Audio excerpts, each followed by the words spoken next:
जरा सोचो, अगर तुम्हें 40 करोड़ रुपए दिए जाएं, वो भी सिर्फ इस चीज के लिए कि तुम्हें बस एक बड़े से व्हाइट रूम में लगातार 50 दिनों तक बिना बाहर आए रहना है। कुछ ऐसा ही होता है केट और माइक के साथ। कहानी की शुरुआत में हमें एक कपल केट और माइक को एक बड़े से व्हाइट रूम में घूमता हुआ दिखाया जाता है। इस रूम में सभी चीजें व्हाइट कलर की थी। दरअसल केट और माइक पर वुआन नाम की एक डॉक्टर एक्सपेरिमेंट कर रही थी, जिसमें इन दोनों को इस व्हाइट रूम में लगातार 50 दिनों तक बिना बाहर आए रहना था, और अगर वो दोनों उस रूम में 50 दिन तक रुक गए तो उन्हें $5 मिलियन यानी 40 करोड़ रुपए इनाम के तौर पर मिलेंगे। लेकिन अगर उन दोनों में से किसी एक ने भी हार मानी तो ये इनाम घटकर $1 मिलियन यानी 8 करोड़ रुपए ही रह जाएगा। इस एक्सपेरिमेंट के रूल के हिसाब से इस रूम में उन दोनों के अलावा और कोई नहीं रहेगा, ना ही वो किसी से मिल पाएंगे, और इनके पास एंटरटेनमेंट का भी कोई जरिया नहीं होगा। अब ये दोनों बहुत खुश थे, क्योंकि इन्हें लग रहा था कि ये पैसे कमाने का सबसे आसान तरीका है। यहाँ पर ये आपस में डिस्कस करने लगते हैं। केट माइक से कहती है कि मैं इन $5 मिलियन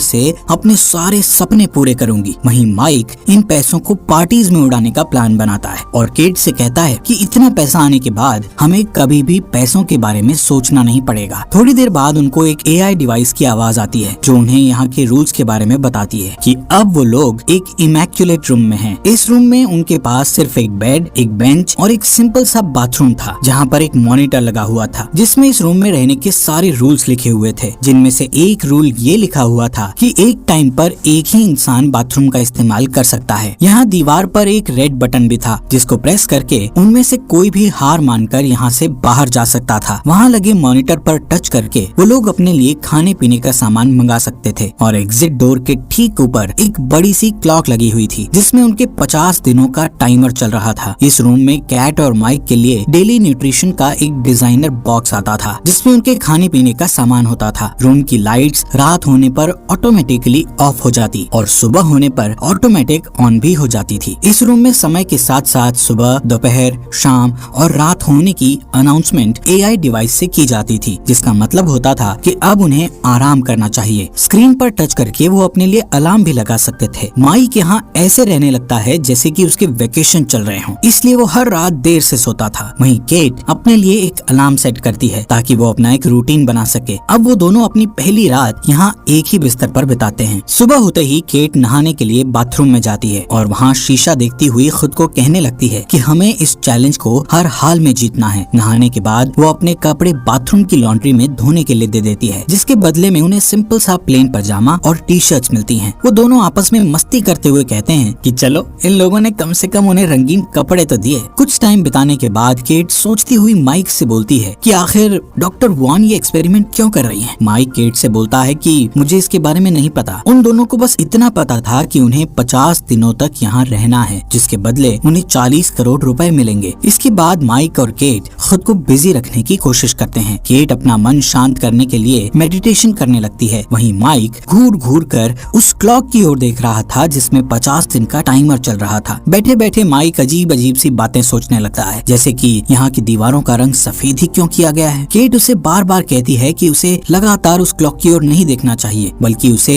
यहाँ टाइम बिताने के बाद मिलने वाले 40 करोड़ रुपए के बारे में सोचना चाहिए। लेकिन माइक के लिए ये बिल्कुल भी आसान नहीं था, क्योंकि वो कुछ दिन से सही से अपनी नींद भी पूरी नहीं कर पा रहा था। वहीं केट अपना डेली रूटीन जारी रखती है और वो माइक का ध्यान उस क्लॉक से हटाने के लिए उसे कुछ टाइम रनिंग करने को कहती है। जब केट मेडिटेशन कर रही होती है तो माइक भी उसे देखकर रनिंग करने लगता है। इसके बाद टाइम पास करने के लिए वो दोनों बच्चों वाले गेम्स खेलने लगते हैं और साथ ही डांस करते हैं। यहाँ पर जैसे ही वो दोनों अपने कपड़े लॉन्ड्री में धोने के लिए देते हैं तो वापस उन्हें वही सेम पजामे मिल जाते हैं। ऐसे ही कुछ हफ्ते बीत जाने के बाद कुछ ऐसा होता है कि माइक को उस रूम में एक कीड़ा दिखता है और वो उससे बात करने लगता है। माइक उसे खाना खिलाने की कोशिश करता है, लेकिन जैसे ही वो फर्श पर अपने मिल्क शेक की कुछ बूंदें गिराता है, तभी AI डिवाइस की आवाज आती है, जो उसे कहती है कि ये खाने पीने का सामान सिर्फ तुम दोनों के लिए है। माइक यहाँ पर थोड़ा परेशान हो जाता है और उस AI डिवाइस से कहता है कि ये कीड़ा यहाँ भूख की वजह से मर जाएगा, इसलिए मैं बस इसे यहाँ से बाहर निकालने की रिक्वेस्ट कर रहा हूँ। केट माइक को समझाने की कोशिश करती है कि जिस स्पीकर से AI डिवाइस की आवाज आती है वो दोबारा किसी चीज को नहीं दोहराता, लेकिन माइक केट से कहता है कि मुझे इस कीड़े को बाहर निकालना ही पड़ेगा, वरना ये यहीं पर मर जाएगा। इतना कहता हुआ वो उस रूम में लगे रेड बटन की ओर जाने लगता है। यहाँ पर इन दोनों के बीच बहस होने लगती है। केट कहती है कि वो बटन दबाने पर कर हम ये चैलेंज हार जाएंगे और उन्हें यहाँ से खाली हाथ बाहर निकाल दिया जाएगा। हालांकि माइक बाहर नहीं जा रहा था, वो बस उस कीड़े को बचाने की कोशिश कर रहा था। इसके बाद माइक उस कीड़े को नीचे रखकर केट को कहता है कि ये कीड़ा एक लिविंग थिंग है और तुम्हें इस पर जरा सी भी दया नहीं आ रही। जिस पर केट उससे कहती है कि तुम्हें ऐसा इसलिए लग रहा है क्योंकि तुम एक वेजिटेरियन इंसान हो। ऐसे ही काफी देर तक इनकी बहस चलती है और गुस्से में केट वहाँ से आगे बढ़ने लगती है कि तभी बातों ही बातों में गलती से उसका पैर उस कीड़े के ऊपर टिक जाता है, जिससे वो कीड़ा वहीं पर मर जाता है। केट माइक से बोलती है कि ऐसा उससे गलती से हुआ है, लेकिन माइक ये मानने को तैयार नहीं होता और गुस्से में आकर वो एक कोने में अपना पूरा दिन बिता देता है। इस रूम के रूल्स के अकॉर्डिंग उन्हें 2 ट्रीट्स लेने की परमिशन थी, इसलिए माइक केट से कहता है कि मैं अपनी एक ट्रीट लेने वाला हूँ। केट उसे याद दिलाती है कि ऐसा करने से उनके प्राइज मनी से $1,00,000 कम हो जाएंगे, इसलिए वो माइक को ऐसा करने से मना करती है। लेकिन फिर भी माइक अपनी ट्रीट लेने चला जाता है और बदले में उसे एक ग्रीन कलर का स्केच मिलता है। माइक कहता है कि इससे तो उसका कुछ होने वाला नहीं है, फिर भी कम से कम अब दीवार पर आर्ट बनाकर टाइम पास तो कर ही सकता हूँ। अब जैसे ही कैट उसे दीवार पर ड्राइंग करते हुए देखती है तो वो उससे खुद का पोर्ट्रेट बनाने को कहती है, जिस पर माइक भी उसका पोर्ट्रेट बनाने लगता है। काफी टाइम बाद केट बोर होकर यहाँ से चली जाती है क्योंकि वो माइक के लिए एक मॉडल नहीं बनना चाहती थी। वहीं माइक तब तक ड्राइंग करता रहता है जब तक वो उस स्केच को खत्म नहीं कर देता। वो पूरे बाथरूम और टॉवल को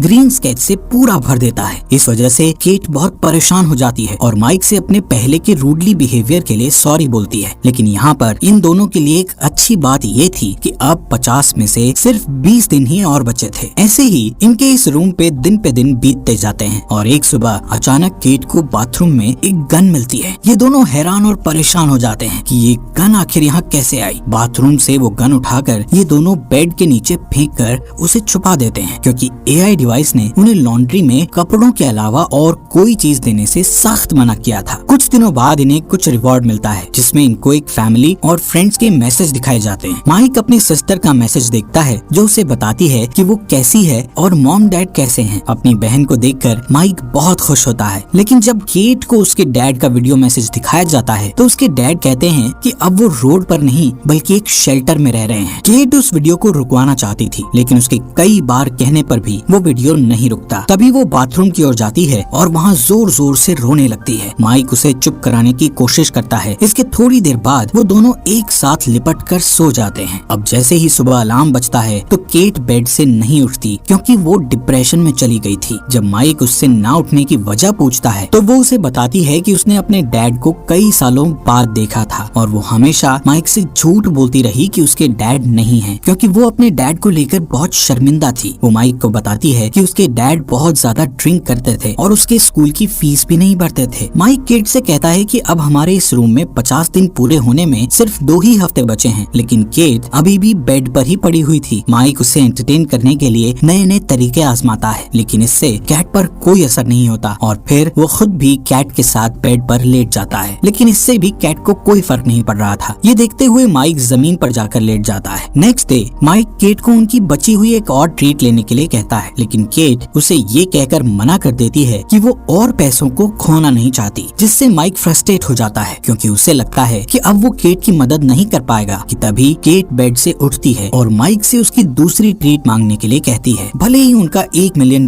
का नुकसान हो जाए। तभी माइक दूसरी ट्रीट के लिए मॉनिटर पर टच करता है, जिससे उस रूम का डोर ओपन होता है और एक नेकेड लेडी रूम के अंदर आती है जिसका नाम साइमन होता है। उसको ऐसे नेकेड देखकर माइक हैरान हो जाता है। साइमन भी डॉक्टर वुआन के इस एक्सपेरिमेंट के बारे में कुछ नहीं जानती थी क्योंकि वो सिर्फ एक एक्ट्रेस थी जिसे इस काम के लिए पैसे दिए गए थे और वो पूरे महीने के लिए यहाँ बुक थी। साइमन को इस रूम में केट और माइक के साथ सिर्फ 24 घंटे ही गुजारने थे। केट माइक से कहती है कि वो अपनी टी शर्ट उतारकर साइमन को दे दे ताकि वो थोड़ा बहुत अपने आप को कवर कर सके। साइमन माइक की ड्राइंग को देखकर उसकी तारीफ करने लगती है, जिससे केट को और भी ज्यादा गुस्सा आता है। रात होने पर माइक उन दोनों लड़कियों को बेड पर सोने के लिए कहता है और खुद जमीन पर सो जाता है, जिसके बाद केट को इन दोनों की हरकतों से बहुत ज्यादा चिढ़ हो रही थी, इसलिए वो माइक को भी बेड पर सोने के लिए बुला लेती है और खुद इन दोनों के बीच में सो जाती है। यहाँ पर पूरी रात केट को चैन से नींद नहीं आती और सुबह जब वो उठती है तो वो देखती है कि साइमन बेड पर नहीं है। ये देखकर वो सोचती है कि शायद साइमन यहाँ से जा चुकी है, लेकिन दरअसल साइमन बाथरूम में थी और वहाँ वो बिना कपड़ों के नेकेड घूम रही थी। केट ये चीजें और झेल सकती थी, इसलिए वो शांत रहती है। इसके बाद वो तीनों रूम में यहाँ वहाँ डांस करना स्टार्ट कर देते हैं, एक दूसरे को किस करने लगते हैं। इससे माइक को इतना ज्यादा नशा चढ़ जाता है कि उसे हेलुसिनेशन होने लगते हैं। उसे अपने हर तरफ खून ही खून दिखता है। माइक अपने आप को पानी में डूबता हुआ देखता है। वहीं पानी में उसे अपना छोटा भाई भी दिखता है जो उसके साथ ही डूब रहा था। इसी बीच केट और साइमन माइक को होश में ले आती हैं, लेकिन वो अभी भी पैनिक कर रहा था और जोर जोर से रोने लगता है। वो बार बार एक ही चीज रिपीट कर रहा था कि मेरे भाई शॉन को डूबने से बचा लो। केट उसे किसी बेड पर ले जाकर सुला देती है, जिसके बाद साइमन केट से पूछती है कि वो और माइक कैसे मिले थे, जिस पर केट बताती है कि वो लोग एक बारिश वाले दिन मिले थे। उसके पास अम्ब्रेला नहीं थी। तभी माइक उसके पास आया और उसने उसे भीगने से बचाया। यहाँ पर ये दोनों आपस में ऐसे काफी टाइम बातचीत करती रहती हैं। थोड़ी देर बाद माइक जग जाता है और साइमन के पास जाकर बैठ जाता है, जहाँ वो दोनों अपनी अपनी लाइफ के बारे में बातें करने लगते हैं। साइमन बताती है कि उसने अपनी मदर को बचपन में ही खो दिया था। यहाँ पर ये दोनों अपने अपने फैमिली मेंबर्स के गम को शेयर करने लगते हैं, जिससे इन दोनों के बीच बॉन्ड और अच्छा हो जाता है। साइमन माइक का हाथ पकड़कर उसे रिलैक्स फील करवाती है कि तभी पीछे से केट आकर उन दोनों को एक दूसरे का हाथ पकड़े हुए देख लेती है। अब केट का गुस्सा 7वें आसमान पर चला जाता है, क्योंकि वो पहले से ही उन दोनों की नजदीकियों को बहुत झेल रही थी। केट साइमन को बोलती है कि तुम शुरू से मेरे बॉयफ्रेंड को मुझसे छीनने की कोशिश कर रही हो। इस बात पर साइमन भी केट पर गुस्सा हो जाती है और बोलती है कि तुम एक इनसिक्योर लड़की हो जिसे अपने बॉयफ्रेंड पर जरा सा भी विश्वास नहीं है। यहाँ पर ये दोनों एक दूसरे पर चिल्लाना शुरू कर देते हैं। तभी माइक गुस्से में आकर इन दोनों पर चिल्लाता है और यहाँ से जाने लगता है। थोड़ी देर बाद केट साइमन से माफी मांगने की कोशिश करती है, लेकिन साइमन उसके गुस्से को ये कहकर और भड़का देती है कि उसने माइक के साथ ऐसा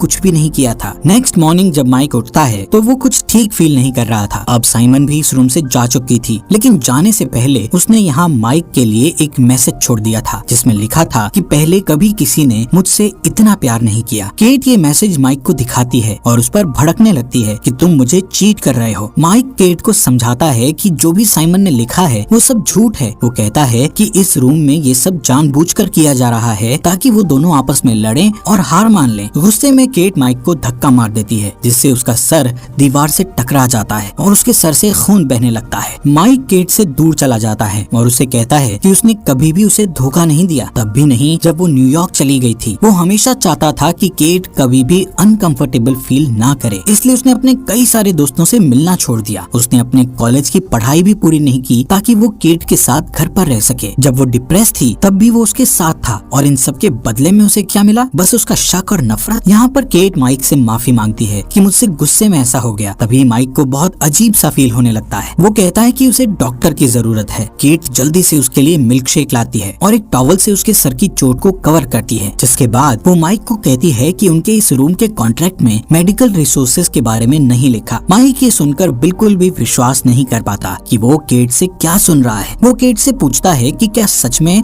तुम्हें मेरी इस चोट की चिंता है? दरअसल माइक की चोट काफी छोटी सी थी और धीरे धीरे उससे खून आना बंद भी हो जाता है। लेकिन माइक ये बात सोचकर बहुत परेशान होता है कि क्या होता अगर केट गुस्से में उस पर और ज्यादा घातक हमला करती। शायद अब तक तो उसकी मौत भी हो चुकी होती। वो केट से कहता है कि पैसों के लिए वो उसे जान से भी मार सकती है। अब माइक केट से कहता है कि भाड़ में गया पैसा, मुझे इस रूम से सबसे ज्यादा नफरत हो गई है। माइक डिसाइड करता है कि वो यहाँ से बाहर चला जाएगा। केट उसे बाहर जाने से मना करती है और कहती है कि अगर वो यहाँ से बाहर जाने की कोशिश करेगा तो वो उसे शूट कर देगी। माइक उसकी इस बात को इग्नोर करता हुआ रेड बटन दबा देता है और व्हाइट रूम से बाहर निकल जाता है, जबकि उसके 50 दिन होने में सिर्फ चंद ही दिन बाकी थे। माइक के यहाँ से जाने के बाद केट सो जाती है और पूरा दिन उदास रहती है, जिसके बाद वो माइक की पेंटिंग देखते हुए उसे याद करती है। केट के अब इस रूम में सिर्फ 2 ही दिन बचे थे जिससे वो इस चैलेंज को जीत जाती, लेकिन केट 2 दिन पहले ही उस रेड बटन को दबाकर यहाँ से बाहर निकल जाती है। कुछ महीने बाद हम माइक को जॉगिंग करते हुए देखते हैं, जो अब सिंगल था। जॉगिंग करते वक्त वो केट की बिल्डिंग के पास से गुजरता है। रास्ते में अचानक वो केट से मिलता है। यहाँ हमें पता चलता है कि उस रूम से बाहर आने के बाद